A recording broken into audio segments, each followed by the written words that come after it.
We start the day's other headlines in Lima, Peru. Leaders from APEC, that's the Asia-Pacific Economic Cooperation, are gathering for the first Global Leaders Summit since Donald Trump was reelected. All eyes are on President Biden during one of his final appearances on the world stage. On the sidelines, he met with leaders from Japan and South Korea and pledged to spend his last days in office bolstering their partnership.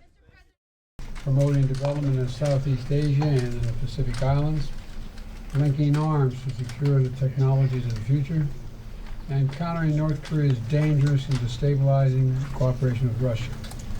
Whatever the issue, we're taking it on together.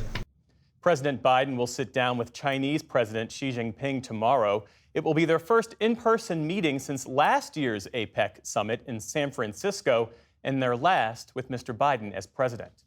A group of more than 20 climate experts and former leaders is calling for an urgent overhaul of the UN's COP climate talks. In an open letter, they say the current structure simply cannot deliver the change at exponential speed and scale, which is essential to ensure a safe climate landing for humanity. This year's summit has struggled to make progress on its goal of setting a funding target to help developing nations deal with climate change. But top officials today defended the process. Ultimately, I think we all agree that it is absolutely essential for countries to cooperate to tackle the climate crisis. No one country can do this alone. And this is the only space that brings every country in the world together to do anything. And in this case, it's to address the greatest crisis of our generation. Get big polluters out! Weed out the snakes! Meantime, protesters called on leaders to, quote, weed out the snakes. They're referring to some 1,700 fossil fuel lobbyists present at this year's conference. Also at the COP talks today, new data was made public showing the world's most polluting cities. Shanghai topped the list in producing the most heat-trapping gas. Two U.S. cities, that's New York City and Houston, came in at numbers 3 and 4. In Pakistan, authorities in the eastern province of Punjab declared a health emergency today due to severe smog.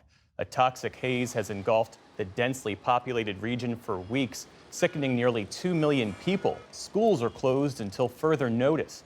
Officials have ordered lockdowns in the cities of Multan and Lahore, where the average air quality index topped 600 today. Any number over 300 is considered a health risk.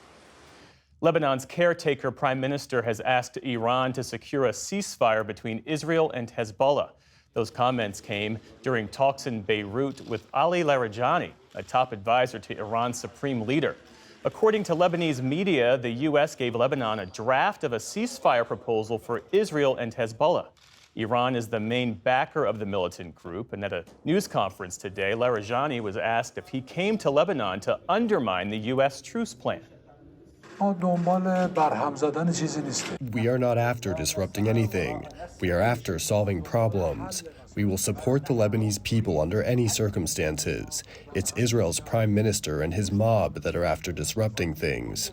Meantime, rescue teams combed through the rubble in the Lebanese city of Baalbek today after an Israeli airstrike on a civil defense building last night killed at least 13 people. The Texas Supreme Court has ruled against lawmakers who used their subpoena power to halt the execution of a death row inmate for his daughter's shaken baby death, paving the way for it to proceed. Robert Roberson was sentenced to death in 2003 for killing his 2-year-old daughter. His case gained widespread support from lawmakers and medical experts who questioned the science behind his conviction.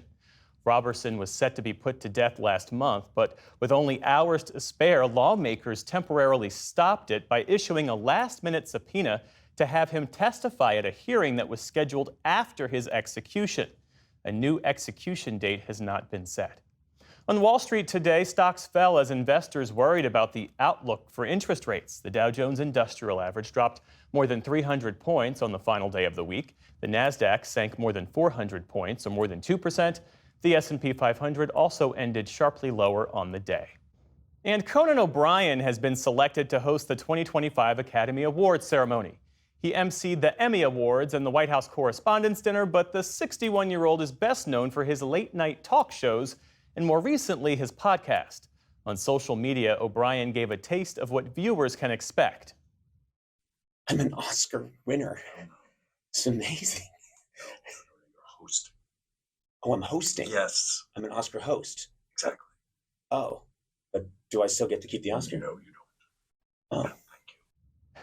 The 97th Oscars ceremony will occur on March 2nd. Still to come on the NewsHour. But the polling got right and wrong in the presidential election. David Brooks and Jonathan Capehart weigh in on the president-elect's cabinet picks. And Dorothy's ruby slippers go up for auction.